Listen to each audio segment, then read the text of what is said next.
여러분 갈라디아서 강의 계속 이어가고 있는데요. 오늘 두 번째 시간이에요. 우리는 다른 복음을 따르는가, 복음을 따르는가라는 제목을 가지고 하나님 말씀 전하도록 하겠습니다. 여러분 갈라디아서는요, 갈라디아 그 지역 교회들에게 이제 바울이 보낸 편지이죠. 갈라디아 지역에는요, 바울이 1차 전도 여행 때 방문해 세운 교회들이 있었는데요. 한 1년 정도 지난 이후에 그 교회들마다 심각한 문제가 일어나게 됩니다. 오늘 우리가 읽은 본문에 그 문제가 무엇인지 이렇게 등장하는데요. 6절 같이 한번 보실까요? 6절이에요. 그리스도의 은혜로 너희를 부르신 이를 같이 읽을까요? 그리스도의 은혜로 너희를 부르신 이를 이같이 속히 떠나 다른 복음을 따르는 것을 내가 이상하게 여기노라.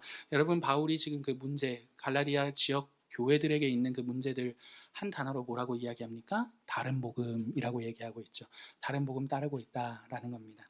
원래 당시 편지의 형식을 따르자면 제가 직전 시간에 말씀드린 것처럼 편지를 쓸 때는 항상 형식이 있었는데 그 형식 가운데 감사를 생략하고 오늘 너희가 다른 복음 따르는 거 너무나 이상하게 생각해 이렇게 말한다라는 것은요, 그만큼 이 일이 감사한 일을 생략하고 진짜 이 말을 전달할 만큼 심각한 상황이었다라는 것을 우리가 한 번쯤 생각해 볼 수가 있습니다. 여러분 저는요 오늘 본문을 세 가지 흐름을 따라서 한번 살펴보려고 하는데요. 여러분 먼저 첫 번째로는요, 다른 복음이 무엇인지 한번 살펴보도록 하겠습니다. 왜냐하면 오늘 본문이 문제라고 지금 말하고 있는 게 이 다른 복음이기 때문입니다. 여러분 그리고 두 번째로요, 다른 복음이 우리 안에 만들어내는 삶의 태도가 있어요. 그 삶의 태도가 무엇인지 함께 살펴보도록 할게요. 그리고 마지막으로요, 그렇다면 복음이 우리 안에 만들어내는 태도는 무엇인지를 살피고 오늘 설교를 마치도록 하겠습니다. 여러분 오늘 먼저 첫 번째 본문을 보시면 바울이 강하게 책망하는 다른 복음이 무엇인가 7절에 이렇게 나와 있어요. 7절 같이 한번 읽어볼까요? 다른 복음은 없나니 다만 어떤 사람들이 너희를 교란하여 그리스도의 복음을 변하게 하려 함이라. 여러분 7절 보시면 다른 복음이 무엇인지 나오거든요. 다른 복음이 뭐라고 말합니까? 그리스도의 복음을 변하게 하는 것. 여러분 그게 다른 복음이다라는 겁니다. 여러분 이거 결론부터 말씀드리자면 그리스도의 복음을 변하게 한다라는 말이 무슨 말이냐 하냐면 신앙의 지표를 그리스도가 아닌 나에게 두는 것. 여러분 이게 그리스도의 복음을 변하게 한다라는 말의 의미가 됩니다. 이게 무슨 말인지 이제 설명해 드릴게요. 이게 무슨 말인지 이해하기 위해서는요, 먼저는 그리스도의 복음이 무엇인지 한번 생각해 봐야 합니다. 여러분 그리스도의 복음이란 좀 간략하게 말씀드리자면 그리스도께서 우리를 위해 행하신 일, 여러분 그게 그리스도의 복음입니다. 여러분 그렇다면 그분이 우리를 위해 행하신 일이 뭐죠? 그분이 우리를 위해 행하신 일이 무엇입니까? 자기 자신을 우리를 위해 내어주신 그 일, 그게 바로 그리스도께서 우리를 위해 행하신 일이죠. 여러분 때문에 그리스도의 복음이 우리 안에 하는 일 하나가 있는데 무엇이냐 하냐면 이제 더 이상 나를 내가 가진 조건으로 보지 않는다라는 것입니다. 내가 하나님 앞에서 나일 수 있는 모든 이유는 나에게 있는 것이 아니라 누구에게 있다? 그리스도께 있는 것이고 그분이 나에게 베푸신 그 은혜에 있다라는 거예요. 그래서 만약에 하나님께서 우리를 보실 때, 나를 보실 때 기뻐하시는 이유 하나 꼽아봐. 여러분 누군가 나한테 이렇게 말한다면 그 이유는요, 여러분 다른 무엇을 찾을 것도 없이 그 이유는 무엇이 되는 거죠? 예수 그리스도가 되는 거죠. 그리고 그분 그리스도의 복음이 그게 바로 우리 안에 하는 일이다라는 거예요. 하지만 여러분 다른 복음은요 이와는 다릅니다. 왜냐하면 다른 복음은요 신앙의 지표가 그리스도가 아니라 나에게 있다라고 말하기 때문입니다. 여러분 그래서 다른 복음은요 언제나 나를 주목해요. 나를 주목해. 그리고 내가 얼마나 잘하고 있는지 그 여부를 가지고 신앙의 지표를 삼습니다. 그래서 내가 나를 봤을 때 내가 그래도 괜찮게 신앙생활을 하면 하나님께서 나를 받아주신다라는 마음을 갖게 되는 거고요. 이와 반대로 내가 신앙생활 이상하게 그러면 어떤 마음이 밀려옵니까? 하나님께서 나를 받아주지 않으실지도 몰라, 나를 거절하셨을지도 몰라, 이런 마음이 들게 되는 거죠. 여러분 물론 하나님께서는요 우리가 신앙생활 잘하면 이제 기뻐하실 것이고 그리고 뭐 다른 길로 가면 슬퍼하거나 기뻐하지 않으실 것입니다. 하지만 여러분 여기서 그분이 기뻐하지 않으신다라는 것은요. 그렇기 때문에 그분이 우리를 거절하실 것이다라는 말의 의미는 아닙니다. 조금 극단적이기는 하지만 하나님께서는 우리가 신앙생활을 이상하게 한다 하더라도 그분이 우리를 거절하시는 분이다 아니다? 아니다라는 거예요. 왜요, 여러분? 그리스도가 우리를 위해 자기 자신을 내어주셨고 그분 안에서 그리스도 안에서 우리를 보시는 분이 하나님이시기 때문입니다. 여러분 하지만 다른 복음은요 이렇게 말하지 않는다는 거예요. 신앙의 지표가 지금 그리스도가 아니라 누구에게 있다? 너에게 있어 라고 말하기 때문입니다. 그렇게 함으로써요 우리의 행위를 따라 하나님 역시도 우리를 대하실 때 변덕스럽게 대하시는 분이시지. 여러분 그게 바로 다른 복음이 우리 안에 만들어내는 생각이다라는 겁니다. 그분은 우리의 모습을 따라 우리를 환영하기도 하고 우리의 모습을 따라 우리를 거절하기도 하시는 분이다라는 생각을 다른 복음이 갖게 만든다, 생각하게 만든다라는 거예요. 여러분 만약에 이렇게 우리가 다른 복음을 따라서 신앙생활을 하게 되잖아요. 그러면 신앙생활의 동력이 무엇인 줄 아십니까, 여러분? 바로 두려움입니다. 두려움이요. 때문에 다른 복음을 따를 때 우리가 하나님 뜻대로 살고 싶은 이유는 단 하나가 되는 거예요. 왜요? 무엇입니까? 이렇게 하지 않으면 하나님께로부터 버림받을지도 모르기 때문에. 여러분 그게 바로 다른 복음을 따를 때 우리 안에 형성되는 신앙의 태도가 된다라는 거죠. 여러분 하나님께로부터 버림받을 게 두렵다라는 말은요 쉽게 말해서 벌받을 게 두렵다라는 것입니다. 여러분 그래서 중요한 일을 앞두고 더 신앙생활 열심히 해. 왜 그래요? 왜? 두렵잖아요. 어떻게 될까봐? 열심히 안 하면 버림받을까봐. 그죠? 신앙생활을 잘하지 않으면 내가 바라는 일이 이루어지지 않을까봐라는 이런 두려움 때문에 하나님의 뜻대로 살아가는 게 다른 복음이 우리 안에 하는 일이다라는 거죠. 여러분 이렇게 다른 복음은요 우리 신앙의 동기를 두려움에 둠으로써 행동하게 만듭니다. 예를 하나 들어볼까요? 여러분 교회마다 직분자 있잖아요. 우리 교회는 없어요. 우리 교회는 없는데 다른 조직된 교회들 보면 장로님도 계시고 그죠? 집사님도 계시고 그리고 권사님들도 계시지 않습니까? 근데 어떤 한 장로님께서 장로 이제 임직을 받으신 거예요. 임직 받고 새벽 기도에 나가기 시작하셨습니다.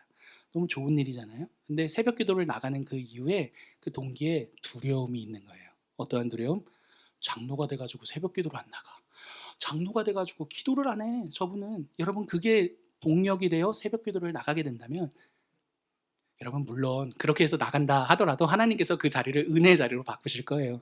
그러나 여러분 그럼에도 불구하고 두려움으로 내 마음이 가득 차가지고 내가 이렇게 하지 않으면 하나님께서 나를 거절하실지도 몰라. 장로까지 돼가지고 내가 이러지 않으면 이렇게까지 하지 않으면 하나님이 나를 기뻐하지 않으실지도 몰라. 나를 받아주지 않으실지도 몰라라는 이런 두려움 때문에 그 일들을 한다면 여러분 그건 절대로 옳은 일이 아니다라는 것이죠.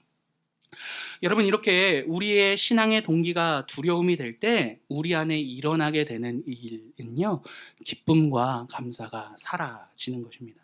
그리고 그 자리에 불안과 가짜 안심이 들어오게 되는 거죠. 두려움이 우리 신앙의 동기일 때 내가 못할 때는요 불안함이 올라와요. 그죠? 근데 막 이렇게 막 우리를 사로잡는 불안함이 아니더라도 일말의 찝찝함이 남아 있습니다. 그죠? 하나님 보시기에 뭔가 제대로 산 것 같지도 않아. 그러니까 그런 일말의 찝찝함을 가지고 신앙의 여정을 걷게 된다라는 것이죠. 반대로요, 내가 잘할 때는요, 굉장히 안심합니다. 오히려 더 들떠 있기도 해요. 그죠? 그럴 때 있지 않아요, 여러분? 막 신앙의 여정 걸 때, 막 하이 텐션일 때가 있다가, 막 언제 그랬는 듯이 막 가라앉을 때가 그럴 때가 있지 않습니까? 이렇게 막 들떠 있기도 합니다. 나를 볼 때, 나름대로 내가 봐도 내가 괜찮은 것 같기 때문인 거죠. 하나님께서도 이런 내 모습을 보고 만족하시지 않을까? 이런 마음으로 막 그 텐션 높게 들떠 있게 신앙생활을 하는 것이죠. 근데 여러분들 아시죠? 이 안심은 가짜 안심이라는 사실 말입니다. 왜요? 신앙의 여정 가운데 그렇지 못한 내 모습을 다시금 발견하게 될 거거든요. 그럴 때 우리의 마음은 어떻게 됩니까? 다시금 불안해하고 찝찝해할 것이기 때문입니다. 가짜 안심인 거죠. 여러분 이렇게 다른 복음은요 우리 안에 그런 기쁨과 감사를 사라지게 만든다라는 거예요. 물론 여러분 매일같이 감각할 수 있는 감사해, 기뻐 여러분 이런 텐션을 유지하라라는 것은 절대 아닙니다. 하지만 그럼에도 다른 복음은요 더 이상 예수 그리스도로 인해 우리의 삶에 있어 어떤 감사와 기쁨의 마음이 들지 않게 한다라는 거죠. 왜 그렇습니까 여러분? 내가 하나님 앞에 서 있다라는 그 사실이 선물이 아니라 내가 한 만큼 나에게 베푸시는 분이라고 생각하기 때문입니다. 여러분, 이런 거예요. 내가 하나님 앞에 서 있어요. 서 있는데 서 있게 된 이 사실이 나에게 선물이야가 아니라 내가 한 만큼 받는 자로서 하나님 앞에 서 있다라는 그 생각이 우리로 하여금 예수 그리스도로 인한 어떤 기쁨과 감사를 사라지게 만든다라는 거죠. 여러분, 만약에요, 우리가 하나님 앞에서 선물을 받은 자야라는 것을 우리가 알게 된다면, 그리고 그 선물의 내용이 무엇입니까? 그분이 하나뿐인 아들이다라는 것을 우리가 알게 된다면요, 여러분, 우리가 그분 앞에 서 있게 되었다라는 것, 그 내용에 대해서 우리가 할 수 있는 유일한 일은요, 기쁨과 감사일 것입니다. 왜냐하면 여러분, 우리는요, 그 정도의 그 선물을 받을 만한 사람들이 아니기 때문인 거죠. 여러분, 복음은요, 이렇게 하나님에 대한 우리의 모든 오해를 거두어 줍니다. 하나님께서 주신 선물 앞에서요, 우리는 그분이 우리를 용납하기 위해 어떻게까지 우리를 사랑하셨는지에 대해 알게 되기 때문이죠. 하지만 여러분, 다른 복음은요, 하나님을 오해하게 만들어요. 하나님을 인색한 분으로 오해하게 한다라는 거예요. 하나님이 결국에 나에게 무언가 주신다라는 것은 내가 그분께 잘 보일 때나 가능한 일 아니겠어? 여러분, 이렇게 생각한다라는 거죠. 여러분, 이러한 하나님에 대한 생각은요, 하나님을 거래의 대상으로 만들게 됩니다. 내가 하나님 앞에 서게 된 것도 내가 그만한 사람이기 때문이라고 생각하는 거예요. 내가 그래도 큐티했고, 내가 그래도 말씀 읽었고, 내가 그래도 교회 안에서 사람들이랑 사이좋게 지냈으니까 하나님이 나 인정해 주시고 그 앞에 세워주신 거 아니겠어? 이런 마음 생각을 하게 된다는 거예요. 근데 여러분, 반대로 내가 하나님 앞에 서지 못할 이유도요, 내가 그만한 조건을 내비치지 못했기 때문에 하나님 앞에 설 수 없는 사람이라고 또 생각하기도 한다라는 거죠. 여러분, 때문에 다른 복음을 따르게 될 때 여러분, 우리 안에는요, 절대로 어떤 기쁨과 감사가 있을 수가 없습니다. 신앙생활은 그저 그냥 괜히 믿어서 찝찝하게 되는 거고, 그냥 어쩌다가 한 번씩 그렇게 신나게 하는 그 정도의 어떤 체념 섞인 그런 어떤 신앙의 여정이 될 것이다라는 거죠. 여러분, 그래서 바울이요, 오늘 본문을 보시면 하나님을 오해하는 이 내용에 대해서, 오해하게 만드는 이 다른 복음에 대해서 이렇게 두 번 이 단어를 반복하고 있어요. 우리 8절과 9절 같이 한번 읽어보실까요? 그러나, 시작. 그러나 우리나 혹은 하늘로부터 온 천사라도 우리가 너희에게 전한 복음 외에 다른 복음을 전하면 저주를 받을지어다. 우리가 전에 말하였거니와 내가 지금 다시 말하노니 만일 누구든지 너희가 받은 것 외에 다른 복음을 전하면 저주를 받을지어다. 여러분, 지금 8절과 9절에서 바울이 반복해서 말하고 있는 단어가 무엇입니까? 저주라는 단어인 거죠. 여러분, 우리가 하나님을 오해하게 될 때 우리는 하나님이 어떠한 분이신지를 모르게 될 것입니다. 여러분, 이게 바로 오늘 본문이 말하고 있는 저주다라는 거예요. 여러분, 다른 복음은요, 하나님을 오해하게 만드는 거죠. 그리고 이 오해는요, 하나님을 어떻게 생각하게 만들어요? 거래의 대상으로 생각하게 만들고 하나님과의 관계를 어그러뜨리게 만듭니다. 여러분, 그게 바로 다른 복음이 우리 안에 가져다주는 저주다라는 것이죠. 여러분, 이렇게 다른 복음이 우리 안에 만들어낸 하나님에 대한 두려움이, 그러니까 다른 복음이 우리 안에 두려움을 만들어내고, 여러분, 그 두려움은요, 우리 안에 하나의 태도를 만들어내는데, 이게 두 번째로 살펴볼 내용인데요, 여러분, 그 태도가 무엇이냐 하냐면 바로 사람들의 종이 되게 하는 것입니다. 여러분, 10절 같이 한번 읽어보실까요? 10절이에요. 시작. 이제 내가 사람들에게 좋게 하랴, 하나님께 좋게 하랴, 사람들에게 기쁨을 구하랴. 내가 지금까지 사람들의 기쁨을 구하였다면 그리스도의 종이 아니니라. 여러분, 이 10절은요, 지금 바울이 나 사람들의 종 아니야, 누구의 종이라고 말하는 겁니까? 그리스도의 종이야 라고 말하는 장면이에요. 여러분, 바울이 이렇게 자기 자신에 대해 말하는 이유는요, 너무도 분명합니다. 지금 바울은요, 사람들의 렌즈로 자기 자신을 보는 게 아니라 하나님의 렌즈로 자기 자신을 보기 때문이에요. 여러분, 다른 복음이 우리 안에 만들어내는 삶의 태도가 있어요. 무엇이냐 하냐면 사람들의 인정을 끊임없이 갈구하게 하는 것입니다. 여러분, 다른 복음이 우리 안에 만들어내는 삶의 태도가 뭐라고요? 사람들의 인정과 사랑을 끊임없이 갈구하게 만드는 것입니다. 여러분, 이게 무슨 말인지 한번 설명해 드릴게요. 여러분, 저도 목사로서 두려움이 있습니다. 여러분, 어떤 두려움이 있냐면 제가 설교자로서 인정받지 못하는 두려움입니다. 여러분. 그래서 저는요 끊임없이 설교에 대해서 좋은 평가를 받고 싶어 합니다. 설교에 대한 인정이 없을 때 두려워하는 거예요. 왜 두려워할까요? 사랑받는다라고 생각하지 못하기 때문입니다. 그러나 이와 반대로 설교에 대한 인정이 있을 때는요, 여러분 너무나 기분이 좋은 거죠. 왜 그럴까요? 인정을 통해서 제 자신이 충분히 사랑받을 만한 사람이라는 것을 생각하게 되기 때문입니다. 여러분 그렇다면 이 내용을 가지고 한번 저를 생각해 보십시오. 여러분 지금 제가 제 자신을 바라볼 때 제 자신을 바라보는 렌즈는 사람에게 있습니까? 하나님에게 있습니까? 사람에게 있는 것이죠. 사람의 렌즈로 제 자신을 보는 것입니다. 여러분 제 자신을 왜 계속해서 사람들의 렌즈로 확인하고 싶은 것일까요? 여러분 두렵기 때문인 거죠. 그래서 그 인정을 통해서요, 나는 충분히 사랑받고 있고 사랑받을 만한 사람이라는 것을 증명받고 싶은 게 목회자로서 제 안에 두려움이 만들어내는 태도다라는 것입니다.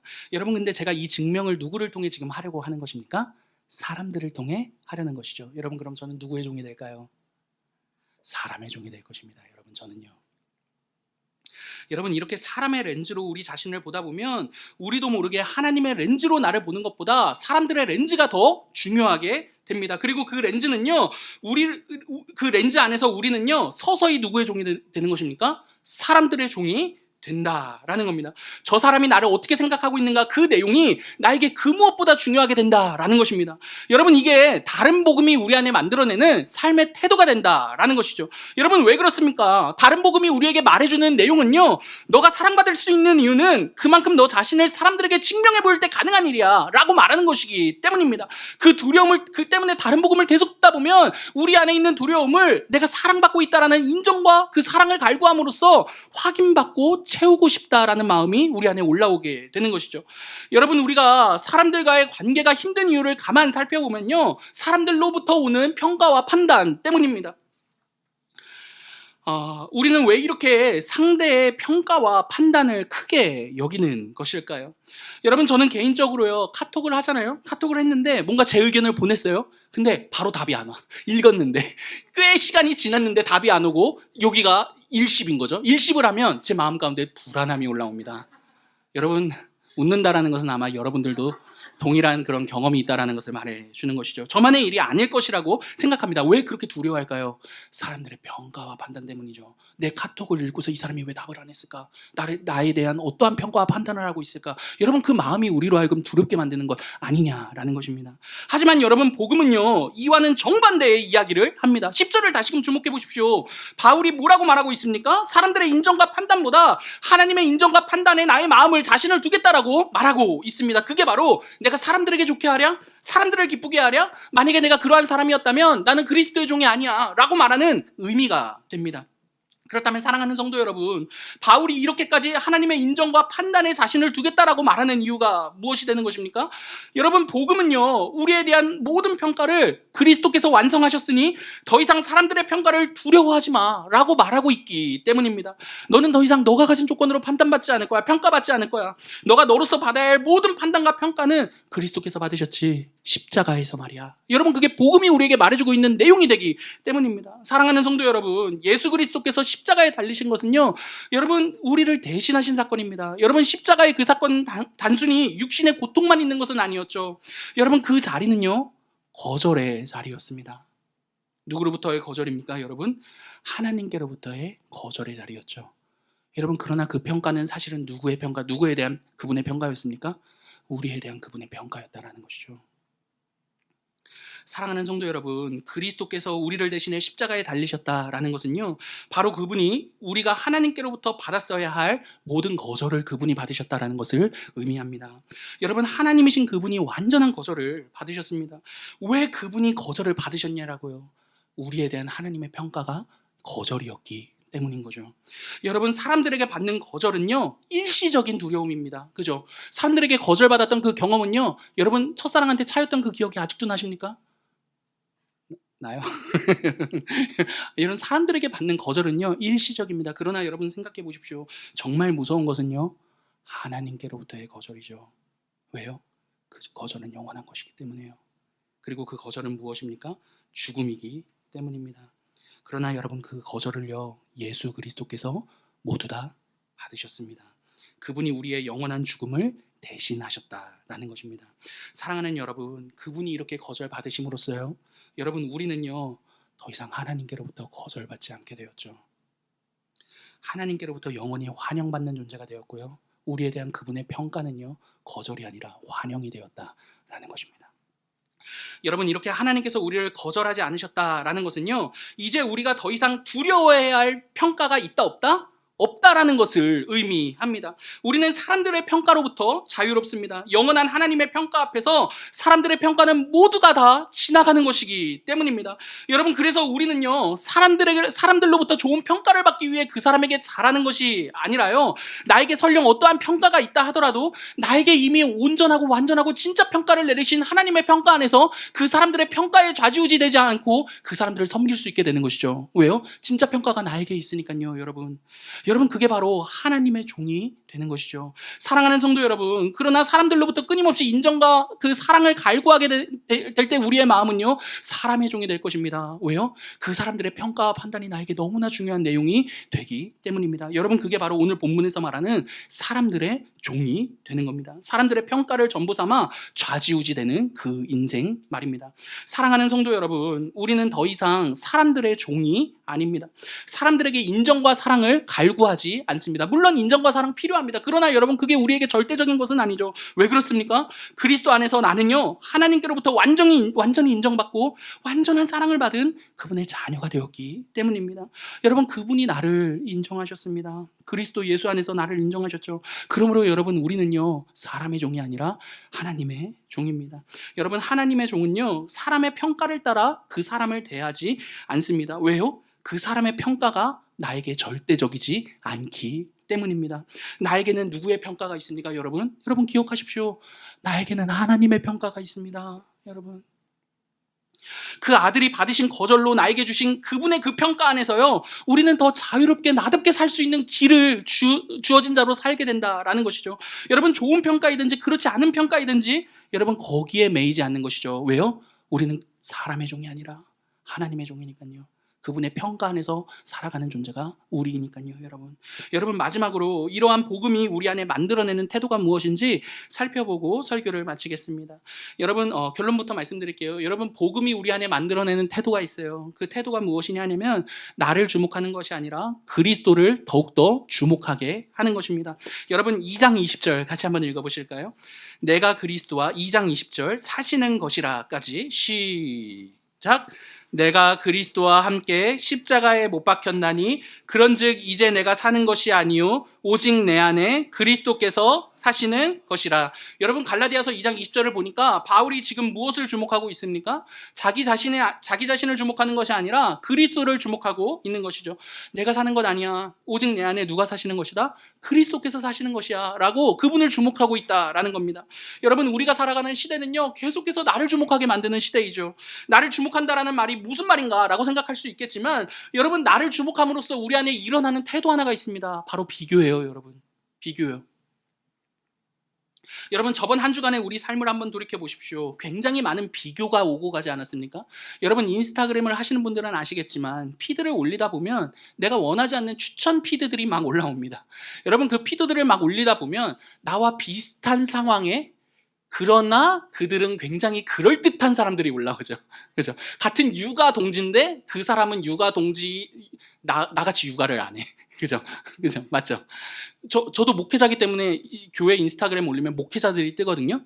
같은 개척교회인데 그들은 너무나 그럴듯해 보여요. 여러분, 막 이런 피드들이 올라옵니다. 여러분, 그럼 그것들을 볼 때마다 우리 안에 수많은 비교가 오고 간다라는 것을 여러분들 모두가 아실 것입니다. 여러분, 단지 인스타그램뿐만 아니라요, 우리가 살아가면서 다양한 주제의 이야기를 듣다 보면 우리 안에 수많은 비교가 우리를 판단하고 평가한다라는 것을 여러분 모두가 아실 것입니다. 여러분, 이렇게 비교는요 우리로 하여금 우리 스스로를 굉장히 부풀리게 만들기도 하고요, 여러분, 비교는요 우리 스스로를 굉장히 별 볼 일 없는 사람으로 만들기도 합니다. 그래서 내가 좀 이렇게 모였는데 내가 좀 괜찮아, 그러면 어떻습니까? 우리 마음이 우쭐해지잖아요. 보니까 외모도 내가 좀 괜찮고 내가 옷도 좀 잘 입었고 이러면 좀 우쭐해지고, 근데 갔는데 너무나 사람들이 세련돼 고급져, 사람들의 표정부터가 밝고 막 그러면 여러분 이질감 속에서 내가 조금 더 이렇게 위축되는 우리의 마음이 있는 것 아니겠습니까? 여러분 이렇게 비교는요 우리 자신을 향해서요 계속해서 너를 주목하라 라고 말하는 거죠. 여러분 이스라엘 역사에서도요 자신을 과도하게 주목함으로써 실패했던 장면이 있었습니다. 여러분 모두가 다 잘 아시는 가나안 정탐꾼과 관련된 이야기죠. 여러분 각 지파마다 한 명씩 뽑아서 12명을 보냈습니다. 여러분 각 지파마다 제가 정확하게 기억은 안 나는데 3만에서 4만 정도의 사람들입니다. 여러분 4만 5만 정도 5만 명 중에 1등 해보신 적 있어요? 여러분 그 가나안 정탐꾼들이 허튼 사람이 아니라는 겁니다. 5만 명 중에 한 명을 뽑았는데 허튼 사람 뽑았겠습니까? 나름의 괜찮은 사람들을 뽑아 보낸 게 가나안 정탐꾼의 이야기인 거죠. 여러분 근데 그 12명이 갔다 와서 동일하게 말합니다. 그 땅 정말 하나님이 약속하신 그럴듯한 땅입니다. 근데 그 중에 10명은 이렇게 이야기하죠. 그럴듯한 땅에 그럴듯한 사람들이 삶으로써 우리를 보니 우리는 무엇과 같다? 메뚜기와 같습니다 라고 말하는 거죠. 여러분 그들의 실패한 역사 가운데 무엇이 있습니까? 비교가 있죠. 그리고 그 비교는 무엇을 주목하게 만듭니까? 하나님이 아니라 나를 주목하게 만들었죠. 여러분 이러한 이스라엘이나 우리나 왜 이러한 감정이 올라오는 것입니까? 그럴듯한 사람들 앞에서는 나와 그 사람을 비교함으로써 나를 더욱더 주목하게 되었기 때문이다 라는 것이죠. 여러분 그래서 이러한 우리 시대에서 굉장히 필요한 말은요 나를 조금 더 덜 주목하는 거예요. 여러분 그런데 우리는요 우리 스스로를 덜 주목할 수 있는 힘이 없습니다. 여러분 그래서 우리가 우리 스스로를 덜 주목하기 위해서는요 한 분을 만나야 됩니다. 우리보다 더 아름다우신 예수 그리스도 말이죠. 제가 주중에 여러분들 문자 받으셨죠? 아침 묵상 칼럼 제가 다 보내드렸는데 그죠? 제가 막 조회수가 별로 안 나왔네 막 이렇게 해가지고 다 막 보냅니다. 그래서 읽도록 막 하는데 어찌됐든 여러분 그 아침 묵상 칼럼 가운데 나태주 시인과 그의 딸 남인혜 교수님과 관련된 이야기를 제가 실어서 보냈죠. 다들 안 읽으신 것 같구나. 잘하셨어요. 오늘 주일 설교 내용이니까 안 읽으셔도 돼요. 여러분 남인혜 교수님은 나태주 시인의 딸이고 서울대학교 교양학부에서 글쓰기 이제 교수로 재직 중인 그런 교수님입니다. 둘이 에세이를 썼어요. 그래서 나태주 이제 아빠가 딸의 이제 딸에게 하고 싶은 말들을 이제 적은 거죠. 근데 그 중에 한 챕터가 어떤 이야기냐면 가난과 관련된 이야기였습니다. 나태주 시인이 좀 가난하게 살았나 봐요. 지금은 아니겠지만. 그래서 딸에게 그 가난을 경험하게 한 게 자기가 두고두고 미안한 아버지로서 미안한 마음이다라는 그런 에세이 어떤 그 챕터를 적었습니다. 그리고 거기에 대해 이제 딸이 코멘트를 하거든요. 근데 남인혜 교수님이 그 가난에 대한 코멘트를 이렇게 해요. 많은 이야기가 있는데 제가 나누고 싶은 건 이 내용입니다. 가난하게 자란 건 사실이에요. 하지만 그렇다라고 해서 그 가난이 저의 것이 되지는 않았어요. 왜냐하면 그 가난을 온몸으로 막아주신 아버지가 계셨거든요. 여러분 남인혜 교수님이 그 가난 속에서 자신을 비련의 여주인공으로 보지 않을 수 있는 이유가 무엇입니까? 그 가난 속에서도 자신의 인생에 최선을 다해 자기를 보호하고자 했던 아버지를 보았기 때문인 거죠. 그리고 그 아버지의 희생과 사랑은요 자신이 겪어야 했었을 그 가난보다 더 아름다운 장면으로 그 교수님의 마음에 남았다라는 거죠. 여러분 저는요 이 내용이 신앙의 여정을 걷는 우리에게도 그대로 맞닿을 수 있는 내용이라고 생각합니다. 여러분 우리의 삶도 마찬가지예요. 우리도 예수 그리스도를 믿음에도 불구하고 여전히 취업에 쩔쩔맬 수도 있고요. 결혼의 유무를 가지고서 아쉬움을 느끼기도 하고 연봉이 적다라는 것에 속상하기도 하며 자녀들은 내 생각대로 크지 않기 때문에 답답해하는 그런 현실을 살 때도 있을 것입니다. 말 그대로 누군가 비교했을 때 정말 별 볼 일 없는 삶을 산다라는 거죠.